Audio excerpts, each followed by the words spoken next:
ព្រះរាជអាជ្ញាសាលាដំបងខេត្តក្រចេះបានចេញដីកាបញ្ជាឲ្យចាប់ខ្លួនលោកតាំងត្រីដែលជាអ្នកសារព័ត៌មាននៃសមាគមអ្នកសារព័ត៌មានខ្មែរប្រជាធិបតេយ្យអធិការស្រុកស្នួលខេត្តក្រចេះលោកគីមឲ្យដឹងនៅថ្ងៃទី9ធ្នូថាកម្លាំងនគរបាលស្រុកបានឃាត់ខ្លួនបរិសម្នាក់នោះមែនដោយធ្វើតាមដីការបស់ព្រះរាជអាជ្ញាសាលាដំបងខេត្តអ្នកស្រីចាតសូរស្មី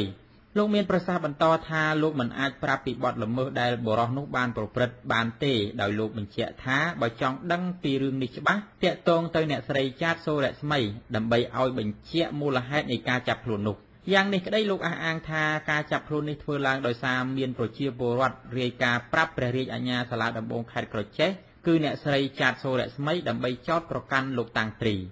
វត្ថុអាស៊ីសេរីមិនអាចតាក់ទងអ្នកស្រីចាតសូរស្មីបានទេនៅថ្ងៃទី9ធ្នូដោយទូរស័ព្ទចូលជាច្រើនលើកតែមិនមានអ្នកលើកតាក់ទងនឹងបញ្ហានេះមន្ត្រីនៃអង្គការទប់ស្កាត់បទល្មើសព្រៃឈើនិងសត្វព្រៃព្រមទាំងអ្នកសារព័ត៌មាននៃកាសែតមាតុភូមិដែលបានដឹងពីហេតុការណ៍នោះប្រាប់ថាមូលហេតុដែលនាំឲ្យមានការចាប់ខ្លួនលោកតាំងត្រីនេះដោយសារគាត់បានឃើញសកម្មភាពជួញដូរឈើខុសច្បាប់និងនាំដំណឹងនោះទៅរាយការណ៍ជូនអាជ្ញាធរមន្ត្រីនៃអង្គការទប់ស្កាត់បទល្មើសព្រៃឈើនិងសត្វព្រៃលោកអិនសាវឿនដែលស្គាល់លោកតាំងត្រីលើកឡើងថា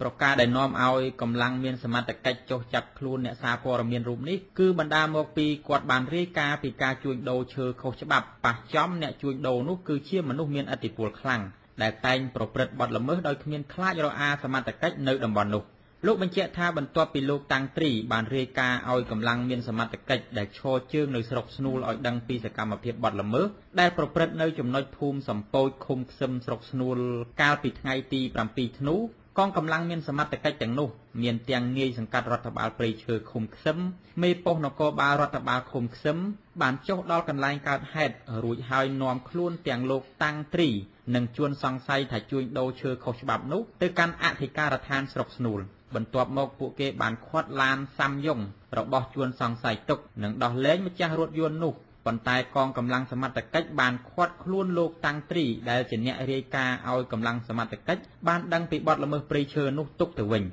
ខ្ញុំមើលទស្សនវិជ្ជាហ្នឹងវាមិនយុត្តិធម៌ទេបងទី1នៅថ្ងៃទី7ហ្នឹងប្រហែលជាម៉ោង10មិន10ហ្នឹងឃើញហើយលោកតាំងត្រីចាញ់ពីស្រួលទៅភូមិសពោចហ្នឹងទៅខ្សែលៀមសពោចហ្នឹងមកជួតាមដងផ្លូវលេខ7ហ្នឹងបងណាក៏តាំងត្រីជួបប្រទះឃើញបាត់ល្មើសមួយដឹកសម្ភារៈដឹកឈើដឹកអីចឹងទៅថាឆៃម្ចាស់រថយន្តហ្នឹងឈ្មោះអឿនគេហៅថា79ពួកឡានគាត់ដាក់លេខ79គាត់បើករកស៊ី2ឆ្នាំ3ឆ្នាំមកមិនដែលបងឲ្យអាណាមរៀលទេព្រោះ